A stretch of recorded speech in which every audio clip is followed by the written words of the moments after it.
une invention, on va dire, au niveau, en tout cas, des performances extraordinaires. Elle est capable d'avoir une discussion sur n'importe quel sujet intelligente. Tu veux un beau tableau, tu veux une pub, tu vas dans la bagnole, tu appuies sur le bouton, tu mets où tu veux arriver, terminé. Et c'est certain qu'il n'y a aucun accident. Et quand on lui dit Dieu, sa spiritualité, ouais, bon, ok, tu me saoules, allez, il faut que je gagne de l'argent. Mais arrivé que moi je comprenne un texte de Torah, aucune intelligence artificielle au monde ne peut le faire.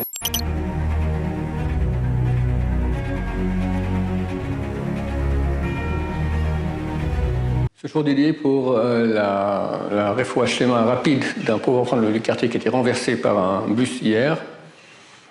Les médecins sont assez pessimistes, mais Hashem, Dieu peut faire des miracles. Donc ce shiur est dédié pour sa refoua de Eliaou Ben Miriam, Bezat Hashem. Ok, je vais parler d'un sujet. On m'a demandé de parler de ce sujet-là, que je ne connais pas du tout, alors on m'a quand même donné un peu d'informations. C'est ce qui s'appelle l'intelligence artificielle, IA. Ou bien ChatGPT, qui est une des plus grandes boîtes d'accord de ce sujet-là. Alors, il y a des pour, il y a des contre, je vais les citer un peu rapidement. Du point de vue, on va dire, d'une logique non juive. Il ne prend pas en considération ni la gestion que Dieu a du monde, et quand même il dirige son monde, ni l'époque dans laquelle nous sommes, qui est à la veille de l'époque messianique. Alors je vais donner les pour et les contre du point de vue, on va dire, non juif, et après je dirai mon avis au niveau juif, et ça sera tout à fait différent que les conclusions qu'on pourrait avoir dans l'analyse non juive du pour et du contre de l'intelligence artificielle. Donc l'intelligence artificielle, c'est une invention, on va dire, au niveau, en tout cas, des performances extraordinaires. Elle se nourrit de toutes les informations qu'on lui transmet, et c'est des milliards d'informations. Elle est capable d'avoir une discussion sur n'importe quel sujet intelligente. D'ailleurs, nous, on a demandé une fois, dans Takistan, de nous faire un article sur le Shalom Bayit, d'accord ? Mais dans le Shalom Bayit, une des raisons qui est souvent évoquée aussi, c'est au niveau sexuel, qui est satisfaction du coup, tout ça, mais sans truc sexuel. Bon, en 7 secondes, pas plus, nous sortent comme ça quelques pages extraordinaires d'un article sur le Shalom Bayit. Il y avait un petit passage sexuel. Alors, le technicien écrit, je lui ai demandé, sans truc sexuel. Elle dit, ah oui, je m'excuse, vraiment, je ne le refais plus jamais, je m'excuse, ça ne se reproduira plus. D'accord ? En plus, il est poli. D'accord ? Alors, c'est clair qu'on arrive à des trucs extraordinaires. Au niveau de l'éducation, il y a des articles, des exercices, des choses, plus besoin de se casser la tête, d'accord ? Le prof, il veut faire des exercices d'un examen à ses élèves, il appuie un bouton, clic, en 10 secondes, tu as un examen qui est prêt. Au niveau journalistique, au niveau scientifique. Ici en Israël, Baruch Hashem, il y a des armements très bons dans la défense, parce qu'on est entouré d'ennemis qui veulent notre fin. Alors par exemple, d'hommes de fer, ils sont arrivés à une performance extraordinaire. La dernière guerre, il y a eu 1400 missiles et aucun mort de notre peuple, d'accord ? C'est phénoménal. Ils sont arrivés au résultat grâce à l'intelligence artificielle. Maintenant, il y a le salon du Bourget, ils sont en train de montrer là-bas un missile hypersonique antimissile. C'est une première mondiale. D'accord ? C'est clair que l'intelligence artificielle a fait énormément là-dedans. Hier, il y a eu un attentat terrible à Élie dans les territoires libérés. D'accord ? On recherche les terroristes. C'est clair que l'intelligence artificielle dans ce domaine-là, elle travaille très très vite. On a à des choses au niveau de la justice où tu recherches des gens, vu qu'il y a tellement d'informations qui arrivent, et c'est tellement rapide dans l'analyse, donc on arrive à des résultats extraordinaires.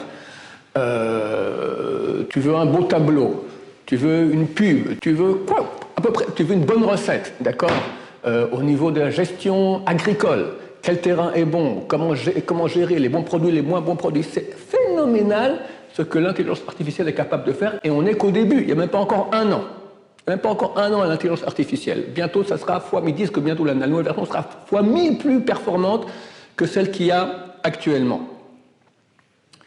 Dans les transports, dans quelques années, c'est fini, faire un permis de conduire. C'est fini conduire. Tu vas dans la bagnole, tu appuies sur le bouton, tu mets où tu veux arriver, terminé. Et c'est certain qu'il n'y a aucun accident.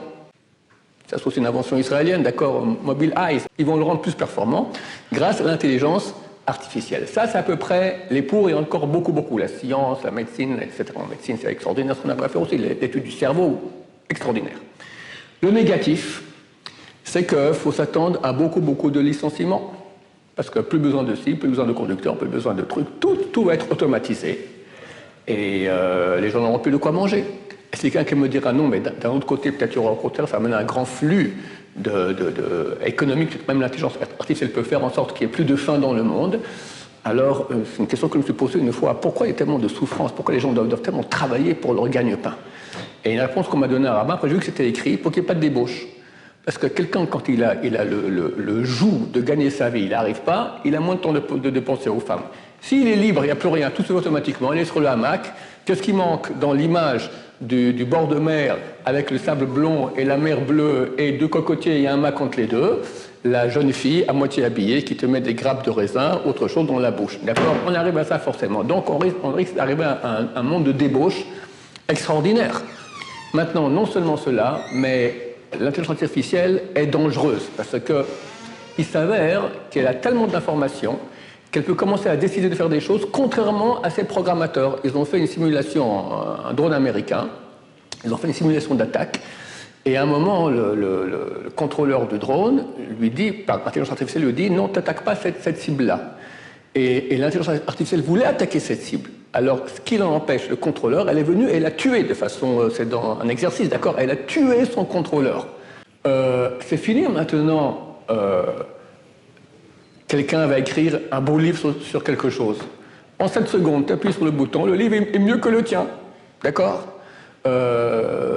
Quelqu'un... En Torah, tu te demandes maintenant un beau texte sur un sujet, tu veux maintenant, je sais pas moi, le mariage dans la Torah, ou le kiddush, ou n'importe quel halakha. Et ils sont qu'à leur début, d'accord? En 7 secondes, je dis 7 secondes, 10 secondes, 20, super rapide, sur un article, plusieurs pages, un truc de Torah, complètement, qui fonctionne complètement. Donc, l'homme va devenir bête. C'est fini. D'accord? Tous les boulots sont faits par la machine et nous, on devient complètement crétin. Comme déjà, je peux dire aujourd'hui que l'humanité est passablement... Moi, je vois avec les élèves entre il y a 40 ans et aujourd'hui, d'accord, le niveau intellectuel a super baissé. On ne parle pas de l'orthographe. Les gens t'écrivent, mais des fois, je ne comprends pas ce qu'ils m'écrivent parce que c'est tellement bourré de fautes d'orthographe. D'accord? Parce qu'ils ne savent pas ce que c'est. Ils n'ont pas été à l'école. Enfin, c'est fini. Aujourd'hui, c'est tout en machine, c'est tout en truc. Oui. Vous pensez que l'intelligence artificielle elle peut faire des réponses comme ils font les Khanim aujourd'hui sur des questions d'Alkha qu'on ne connaît pas, et à repartir de la Gemara et tout pour sortir des alors c'est vrai que d'un côté, peut-être, au niveau de la Torah, si on veut maintenant trouver un psak halakha, trancher halakha, je pense qu'aujourd'hui l'intelligence artificielle sera encore un peu manquante par rapport à la façon de réfléchir qu'ont les sages d'Israël. Mais je pense que peut-être ils pourront arriver pas trop loin de cela, peut-être un jour, oui, supplanter même. Allez savoir. Ils ont beaucoup plus d'informations que les sages de Torah. Si on donne les informations qu'il faut, je pense que c'est pas énormément de travail. Aujourd'hui, tu as Otsar HaChochma, c'est donc c'est à peu près 100 000 livres recueillis, ça existe en lecture technologique, d'accord. Si on va alimenter l'intelligence artificielle, on nous donne maintenant les critères, comment faire pour trancher la halakha, je pense que ça peut arriver à quelque chose, en tout cas, concurrentiel, on va dire. En tout cas, qui pourra beaucoup aider les sages, qui auront moins besoin de se casser la tête. Est-ce qu'ils auront envie de moins se casser la tête? Hein? Est-ce que les sages auront vraiment envie de moins se casser la tête? Peut-être, parce que tout le monde fait attention à son temps. Si maintenant je peux trouver un truc qui va m'aider beaucoup, je vais prendre, je vais lire. Ah ouais, ça c'est une bonne idée, je mène. D'accord. Il y a d'autres dangers encore. La moralité, parce que avec tout le kavod de l'intelligence artificielle, donc elle sait faire des choses très performantes, mais qu'est-ce qu'elle pense au niveau de la moralité?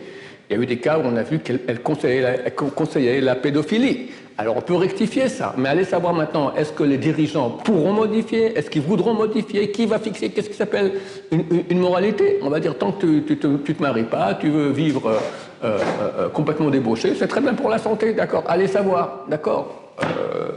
Donc c'est une très grande question. Donc il y a beaucoup de points négatifs. Et si ce fameux Sam Altman dit que nous sommes au bord de l'extinction de l'humanité, ça veut dire que c'est extrêmement grave et on ne se rend pas compte à quel point. Ça, c'est le point de vue, on va dire, objectif, non juif. Du point de vue juif, je pense que c'est un signe très clair que nous sommes au bord de l'époque messianique, et je vais m'expliquer. Le Zohar HaKadosh écrit qu'en l'an 5600 de la création, ce qui correspond à l'année 1840 du calendrier grégorien, Julien grégorien, donc il y a 173 ans, aura lieu un dévoilement très grand sur Terre de découverte scientifique, de la connaissance du monde matériel. Et on voit qu'effectivement, à cette époque exactement, a commencé la révolution industrielle et ont commencé les inventions à aller de plus en plus fort qui ont complètement changé notre monde. D'accord ? Le monde aujourd'hui, le monde il y a 150 ans, ça n'a absolument rien à voir. Et même il y a 20 ans, aujourd'hui, ça ne peut rien à voir. Aujourd'hui, on est sur la lancée des inventions. Le grand tournant a eu lieu à l'époque. Depuis, on est en pleine avancée. Pourquoi ? C'est clair que ça arrive à l'époque messianique. Et qu'est-ce qu'on a comme avantage à l'époque messianique ? Que tout soit automatisé, et je vais expliquer tout de suite. Maïmonide, dans son introduction à Sadr Ezraïm, il fait une très grande introduction, très philosophique, et il dit qu'il est clair, justement, à n'importe quelle personne intelligente que le but de la vie, elle ne te dira pas que c'est construire un mur, avoir des relations, manger, boire et dormir. Il y a plus que cela. Il te dira, c'est des choses qui sont spirituelles. Même, j'ai vu des journalistes qui ont écrit à propos de l'intelligence artificielle et dit que maintenant, vu qu'il y aura moins de... L'homme sera moins aliéné au travail matériel pour pouvoir arriver à avoir ce qu'il lui faut pour vivre, il pourra plus se concentrer dans l'être, d'accord ? Psychique, comme ça il dit. C'est pas un juif qui parle, psychique. Maïmonide dit que c'est clair que le but du monde, Dieu n'a pas créé un monde pour qu'on soit des bons boulangers ou des bons conducteurs ou des bons techniciens ou des bons médecins, il a créé pour qu'on le connaisse. C'est le but de la création. Qu'on le connaisse et on le loue, comme ça dit Nachmanide. Mais on n'a pas le temps. Pourquoi ? Parce qu'on est aliéné, on est pris par cette malédiction du premier homme, à la sueur de ton front, tu mangeras la sueur de ton front, on doit travailler pour gagner sa vie. Et si on a débloqué quelques heures de Torah par jour, c'est déjà une grande bénédiction. La question se pose, pourquoi Dieu a fait ça ? Si Dieu voulait qu'effectivement toute l'humanité le loue et le connaisse, qu'il fasse comme la manne dans le désert, d'accord ? Ben Israël dans le désert, il n'était pas occupé à travailler la terre, il s'occupait de Torah, c'est tout. Ah, qu'est-ce qu'on va manger ? Il y avait la manne, ça tombait du ciel.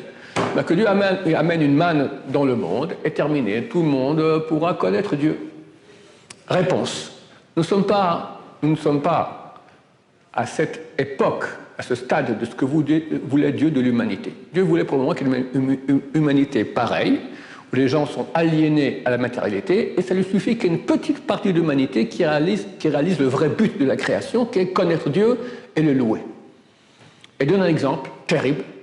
Il dit, imaginons qu'il y ait un jour un roi extrêmement riche dans un pays. Et il décide, comme le font certains Saoudiens, d'accord, ils ont plein d'argent, alors ils ont fait une route dans le désert, 100 km, ils avaient des belles voies, des Ferrari, d'accord, mais ils n'ont pas de route. Alors ils ont fait une route dans le désert, comme ça, pour rouler en Ferrari. Alors le grand roi, il essaie de faire un grand palais dans le désert. Un beau palais comme ça, extraordinaire. Bon, alors il amène les ouvriers, etc. Alors pour ça, il faut créer aussi après des maisons. Et puis après, il faut aussi une épicerie. Et puis il faut un médecin. Et puis des écoles pour les enfants. Et comme ça, il va. Et toute une ville est créée pour la construction de ce palais. Et un beau jour, le roi meurt, et en quelques années, toute cette ville-là se vide complètement, c'est fini, plus personne n'a besoin de ce palais, et il ne reste plus que des ruines. 2-3 siècles plus tard, dit le Rambam, un tzaddik passe là-bas, et il fait chaud. Et il y a un petit mur qui reste encore des ruines du palais, et il va un peu se reposer à l'ombre du petit mur. Maïmonide dit que tout ce palais, toute cette histoire-là a été construite. Dieu a fait en sorte pour que le tzaddik, quelques siècles plus tard, puisse passer là-bas, se reposer un peu à l'ombre et continuer sa route. Pour nous dire que toutes les choses de ce monde-là n'ont aucune importance, si ce n'est qu'elles sont là pour aider les vrais serviteurs de Dieu qui vont réaliser le vrai but de la création, qui est la connaissance de Dieu et louer Dieu. Et pour cela, dit le Rambam, Dieu va envoyer une folie chez les êtres humains. Il y a dans la Torah quelqu'un qui étudie beaucoup de Torah, connaît Dieu et le loue, il appelait Talmid Chacham, un élève sage, un érudit en bon français. Quelqu'un qui n'est pas érudit, qu'on appelle Ignare, la terminologie dans la Torah, c'est pas Ignare, c'est Am Haaretz, peuple de la terre. Peuple de la terre. Pourquoi on l'appelle comme ça ? Explique Maïmonide. Parce que Dieu voit bien qu'il faut que la terre soit viable. Si tous les êtres humains avaient compris que le but de leur vie était connaître Dieu, le louer, prier, etc., le monde devient inviable. T'attends le bus pour aller à la Yeshiva, pas de bus. Tous les conducteurs sont partis en séminaire de connaissance de Dieu. Tu veux des chaussures, il n'y a plus de cordonnier. Tu veux des habits, il n'y a plus de tailleur. Tu veux une montre, il n'y a plus de montre. Tu veux de l'électricité, il n'y a plus personne. Le monde devient impraticable. Donc, que va faire Dieu? Il va envoyer une folie, et Maïmonide dit, il n'y a pas de folie pire que celle-là, celle de l'être humain, qui va courir après les buts matériels de ce monde. Et quand on lui dit Dieu, sa spiritualité, ouais, bon, ok, tu me saoules, allez, il faut que je gagne de l'argent. Ah, l'argent, ça vaut quelque chose dans la vie, d'accord? Et le monde est fou. Et il n'y a pas de folie plus grande que cela, dit Maïmonide. Mais pourquoi? Pour que le monde soit viable, vu que les gens cherchent de l'argent, donc il y aura une économie, donc il y aura des tailleurs, donc il y aura des conducteurs, donc il y aura des chaussures, donc il y aura etc., etc. Et le monde sera viable. Et la petite partie, petite, très petite, de personnes qui vont aller réaliser le vrai but de création, pour eux, tout le monde existe. Ok, ça c'est aujourd'hui. Mais un beau jour, vient l'époque messianique, dévoilement de Dieu, disparition du mal. Et alors, c'est pas possible que l'humanité continue à être asservie à travailler jour et nuit, c'est pas possible. Donc Dieu, préparant le coup, puisqu'on attend ma chère Hachem pour très bientôt, on ne sait pas quand, mais on pense que c'est très très bientôt, et je ne suis pas le seul à le dire aujourd'hui, bah, au Hachem, on va arriver à une époque où c'est fini, plus besoin de travailler, tout est automatisé, tu auras l'intelligence artificielle, des risques de dérive au niveau que la machine va se battre contre l'humanité ou contre les drones. Il n'y aura ni de drones pour faire la guerre, il n'y aura non plus de mal. Des risques de dérivation au niveau moral, débauche, il n'y aura plus parce qu'il y aura la connaissance de Dieu, tout le monde ne voudra que le bien. Donc en fait, Dieu envoie, à mon avis, comme ça, envoie aujourd'hui l'intelligence artificielle comme préparation très très prochaine à l'époque messianique où c'est fini, tu n'as plus besoin de travailler. Fini! Tout va tout seul. Qu'est-ce qu'on va faire? Eh bien, le but de la création, mon cher ami, on va aller à l'Yeshiva, on va tous étudier la Torah et louer Dieu, amener des sacrifices, etc. L'humanité sera dans un bonheur parfait, il n'y aura plus l'esclavagisme de la matérialité qu'on devra servir pour pouvoir se nourrir, tout ira sur des roulettes et le monde pourra monter au niveau spirituel jusqu'au jour où on passe dans une autre dimension et tout le monde entier deviendra spirituel. Voilà, à mon avis, c'est un signe de la fin très prochain. Alors, si j'ai raison, alors très bientôt, ma chair se dévoile. Quand ma chair se dévoile, tout le mal est éradiqué, et ça va aller très vite, puisque l'intelligence artificielle est rapide, tout va être automatisé, et vers Hachem, on va vivre un grand bonheur de connaissance de Dieu, pas comme il y a aujourd'hui, d'accord? Je vais vous dire aussi un truc supplémentaire qui est très intéressant. On a vu que presque dans tous les domaines, tout peut se faire par l'intelligence artificielle. Il y a un seul truc que l'intelligence artificielle ne peut pas faire. Qu'est-ce qu'elle ne peut pas faire? On me donne une Gemara, un texte de Torah. Je dois le déchiffrer. Est-ce que l'intelligence artificielle peut faire ça à ma place? Non. Elle peut m'expliquer, comme il y a des livres aujourd'hui, Schuttenstein ou autres, qui t'expliquent la Gemara. Elle va t'expliquer. Schuttenstein le fera en 1 page, elle le fera en 10 pages. Mais la compréhension, qu'à la fin, moi, je comprenne ce qui est écrit, que je puisse lire, moi, la Gemara, personne ne pourra faire le boulot à ma place. Impossible! Je ne peux pas prendre maintenant une neurone d'intelligence artificielle et le mettre dans la tête et le craquer. Ah oui, je comprends, d'accord, c'est pas comme ça que ça marche. On peut m'expliquer. Hein? Peut-être pas encore. Mais alors, si on le met, c'est pas moi, d'accord? La Torah me demande à moi de comprendre. Si on m'enlève le neurone, le type est super intelligent, on enlève la neurone, tac, il n'y a plus rien. D'accord, alors il n'est rien. D'accord, c'est des bêtises. Dieu veut que moi, j'arrive à comprendre, et il veut l'effort de compréhension. Alors si on m'aide à faire la compréhension avec des livres explicatifs, aucun problème. Mais des fois, le raisonnement, il est super ardu. Il faut relire 10 fois l'explication. À la fin, que je comprenne, personne ne peut faire ce travail à ma place. Donc l'étude de Torah, ça ne marche pas. Comme j'imagine qu'on ne peut pas faire la compréhension d'autres choses au niveau, je ne sais pas moi, scientifique. Mais dans la science, ce n'est pas tellement la compréhension comme c'est avoir des informations, et grâce aux informations, on peut arriver à des conclusions. Ça, l'intelligence artificielle peut le faire. Mais arriver que moi, je comprenne un texte de Torah, aucune intelligence artificielle au monde ne peut le faire. Donc on arrive vraiment au but, que l'intelligence artificielle va être là pour annihiler tous les esclavagismes de la matière et de pouvoir se nourrir, etc. Tout cela sera parfait. Et une chose qu'elle ne veut pas faire, c'est compréhension de Torah. Et là, on va pouvoir mettre toute l'humanité, pourra mettre tous ses efforts, la compréhension de la Torah, pas au niveau dans lequel nous sommes. Aujourd'hui, on est dans extériorité de extériorité. Après, tu as plus profond, c'est intériorité d'extériorité. Après, tu as extériorité d'intériorité, après intériorité d'intériorité de Dieu. Et tout le monde va aller connaître cela, Bezrat Hashem. Donc, actuellement, il y a des pour et des contre. Si, comme nous le pensons, Mashiach vient très bientôt, il n'y aura plus de mal dans le monde, il n'y aura que du bien. Et je pense que ça annonce la porte messianique pour très bientôt. Baruch Adonai, la Olam, Amen ve Amen.